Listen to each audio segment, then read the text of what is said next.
Et plus près de chez nous maintenant, la pression est de plus en plus forte sur Arrimage Québec et le port de Québec. Après les groupes environnementaux, voilà que la ville se dit contre le projet de silo dans sa forme actuelle.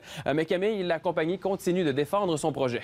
Tout à fait, Guillaume. Arrimage Québec dit « Nous avons obtenu le feu vert du port de Québec. Nous avons produit une étude d'impact. » Donc, la compagnie qui va de l'avant avec ce projet-là. Par contre, Guillaume, il reste encore une donnée inconnue dans le dossier et c'est le port de Québec. Toute la journée, on a tenté d'avoir des réactions sans succès. On nous dit que le PDG pourrait réagir dès demain.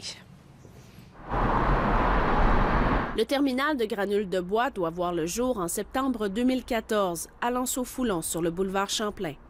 La construction est commencée depuis quelques semaines.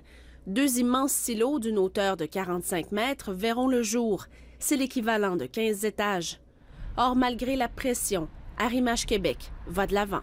Il y avait un processus qu'on devait suivre pour la réalisation de ce projet-là et nous avons répondu à toutes les étapes du processus et ça aboutit à ce qu'on obtienne le feu vert du port de Québec. Merci. Ceux qui sont contre. Au caucus du Parti québécois dimanche matin, les élus ont voté une résolution d'urgence. Que l'entreprise Aéroport se cache derrière une prétendue juridiction exclusive du gouvernement fédéral. Le maire de Québec, qui jusque-là réservait ses commentaires, a également dit non au projet de terminal. Je leur demande de changer leur projet parce que dans sa forme actuelle, la ville est en désaccord. Nous allons faire toutes les représentations possibles. Pour une première fois, même le maire et l'opposition s'entendent. Ils n'ont pas d'obligation de consulter. Mais oui, c'est un territoire fédéral, mais c'est notre ville, c'est notre milieu. Et pour moi, c'est inconcevable de commencer un chantier comme celui-là sans avoir consulté la population de Québec. Véronique Lalande, militante pour le groupe Vigilance Port de Québec, accueille avec soulagement la position du maire.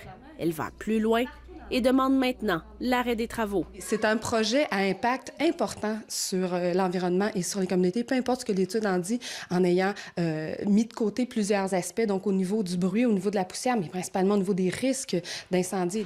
Pression populaire, pression politique, le port de Québec affronte une tempête. Mais la direction se protège dans le silence pour l'instant. Camille Simard, Radio-Canada, Québec.